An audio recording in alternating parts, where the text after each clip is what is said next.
Alright, so welcome back to Driveway.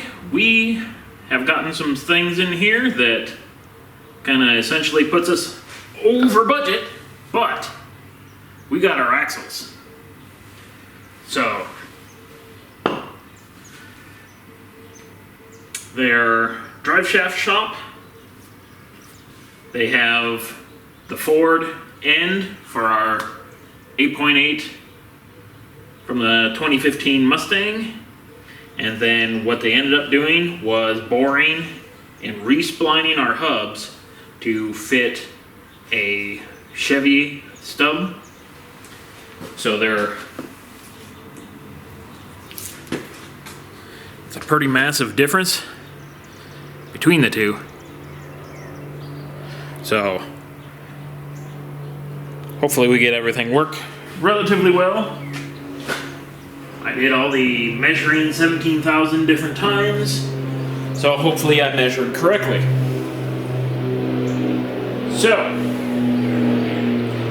in popping out the hubs, I replaced the bearings in them, so we should be good to go and start ripping away at this thing.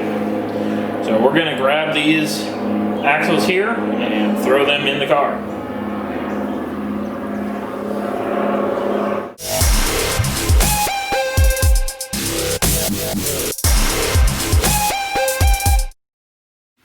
Alright, pretty much just gonna lube up the splines with a little bit of some gear lube. It's not the exact gear lube that goes in it, but it should be of a compatible makeup.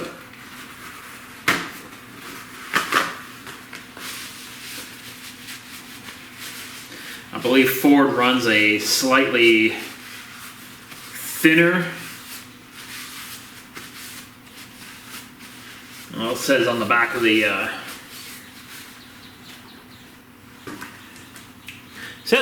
pumpkin here, it wants 75 W85, and we just smeared on a little bit of 85 140, but that should make no difference. Make sure we got our little retaining clip on.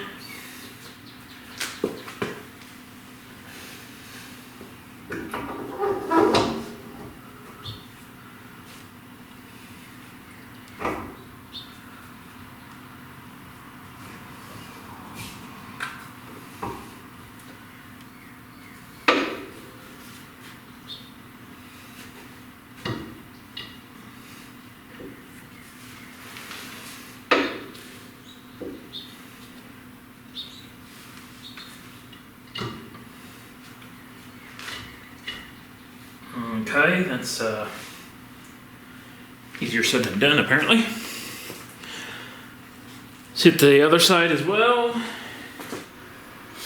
Alright, so I had to throw some swear words at it because the cage was not quite big enough for this much bigger axle section.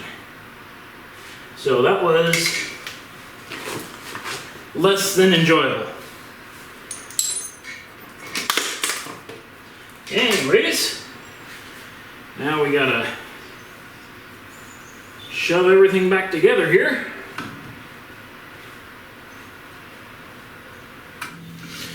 Alright, well, it goes just like that for the other side. Then I guess we can just find our brake rotor, shove that on, and we'll be in business. Not too shabby. Alright, so to finish up the axle job here, we've got her down on the ground at ride height. So I just want to zip these nuts out a little bit, then push the axle in and make sure that it has movement. So since that had pretty decent amount of movement, we are at a good spot. It's like those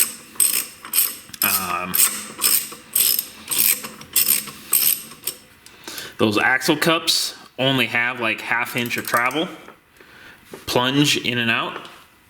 So you want to make sure your ride is right in the center of it, because this should be hypothetically as low as you go. For us, we're probably not going to lower the back at all. We might put a lowering on the front, but the back we're going to keep relatively large so we can fit those bigger drag slicks in there. But that just proves that our measurements were good, so I can officially sleep at night. Now I've got to crank out the torque wrench here.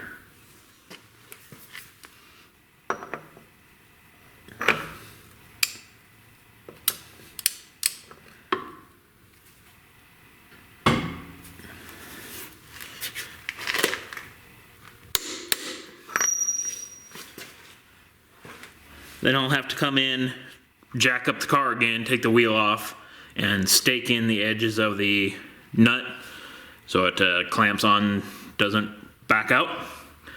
But that is an expensive part installed. So we should be ready to fly. Now I need to finish the rest of this vehicle. All right, here's our list. We can cross axles off. So we've got, still have this to do. That's the steering stabilizer. Still have to put the seats and the 5-point harness in. And I still have to tighten down the motor mounts. And then we'll have to do some sort of door cards and something with the windshield surrounds. But we're going to need a windshield before we can do that. So that'll be on the list of things. That's going to be like a 10-day wait or something stupid like that. So we will get started on putting the seats and the harnesses in next. Once we have that in, then I'll tighten down those motor mounts. And then we can start cruising around trying to do a little tuning and see how things work and doesn't work in the computer system. Then we'll be pretty much set. Throw some door cards in there. I might just end up cutting them out of like some of that thin high density plastic. Who knows?